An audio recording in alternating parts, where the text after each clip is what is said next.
चौथी चीज बच्चे कहेंगे भैया जीएस कैसे याद रखें।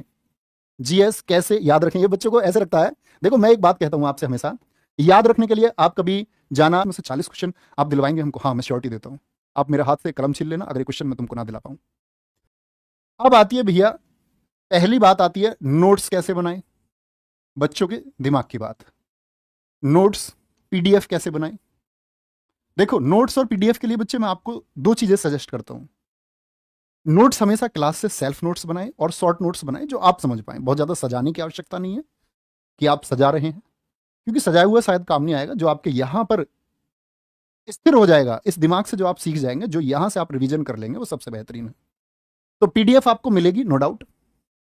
नोट्स आप अपने बनाएं। मैं कहता हूं अगर मेरी बात फॉलो करें तो अपने शॉर्ट नोट्स बनाना, जो आप बहुत अच्छी तरह से जानते हैं कि ये मैं गलत नहीं कर सकता, उसको नोट्स में ना लिखें।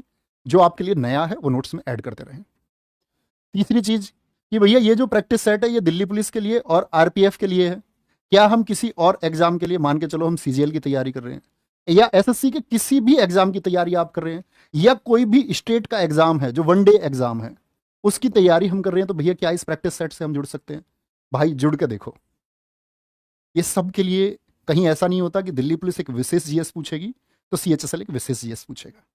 ये इतने कंफ्यूजन क्लियर हुए। चौथी चीज बच्चे कहेंगे भैया जीएस कैसे याद रखें। जीएस कैसे याद रखें, ये बच्चों को ऐसे लगता है। देखो मैं एक बात कहता हूं आपसे हमेशा, याद रखने के लिए आप कभी जाना किसी कैप्सूल या किसी मेडिसिन के लिए मेडिकल स्टोर पर, आप बोलना भैया जीएस को याद करने की एक दवाई दे दो। हो सकता है आपको वो रिवाइटल वगैरह पकड़ा दे। दुनिया में इस तरह के बहुत सारे एड्स हैं जो कहे दिमाग तेज कर दे, दरअसल में ऐसा कुछ होता नहीं। सिर्फ और सिर्फ एक तरीका है बच्चे, वो है आपकी एक सही अप्रोच कंटेंट पर। यानी कि हमको कंटेंट सही मिलना चाहिए और हमारा रिवीजन कितना है, रिवीजन हमारा कितना बेहतर है। जैसे मैं कहता हूं बच्चों से हमेशा, आप अपने उस दोस्त को बहुत दूर से पहचान सकते हैं जाते हुए भी, जो आपको रोज मिलता है।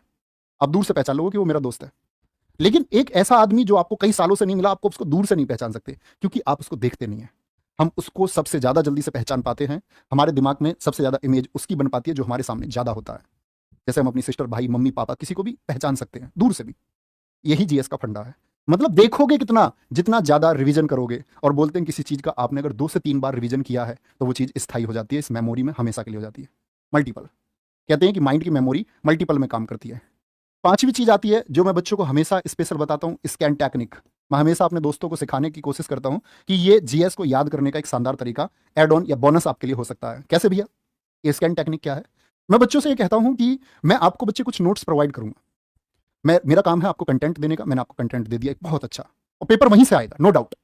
कुछ चीजें अलग हो सकती हैं, 50 में से हो सकता है कोई 8, 7, 10 क्वेश्चन अलग हो सकते हैं। लेकिन क्या भैया आप ये श्योरिटी दे सकते हैं कि 50 में से 40 क्वेश्चन आप दिलवाएंगे हमको? हाँ मैं श्योरिटी देता हूं। आप मेरे हाथ से कलम छीन लेना, अगर ये क्वेश्चन मैं तुमको ना दिला पाऊं। दूसरी चीज स्कैन टेक्निक क्या है? एक पेज पे नोट्स आपने बनाए, नोट्स आप लिख रहे हैं, और नोट्स लिखने के बाद में बहुत अच्छे से एक बार पढ़ें, रीड आउट करें, आंखें बंद करें और ये बोलने का प्रयास करें। जो भी आपने क्वेश्चन को पढ़ा उसका कुछ डेटा हमने पढ़ा, आंखें बंद करें और उस डेटा को बोलने का प्रयास करें। जैसे मैं बोल दूं आपसे कि सितार बजाने वाले निखिल बनर्जी हैं, बंदे हसन हैं, रविशंकर हैं, तो ये क्या काम करेगा? ये चीज स्थायी हो जाएगी। आंख बंद करके अगर तुमने बोल दिया तो स्थायी है, भूल के दिखा देना और इसको इस्तेमाल करना। जो बोले जो लिखें उसको आंख बंद करके, जिस दिन तुमने पूरा पेज बोल दिया ना, वो हमेशा के लिए लर्न हो गया। और मुझे बताना कि भैया हमने याद किया था और याद करने के बाद काम नहीं आया, ऐसा हो नहीं सकता। मेरी बातें समझ में आई?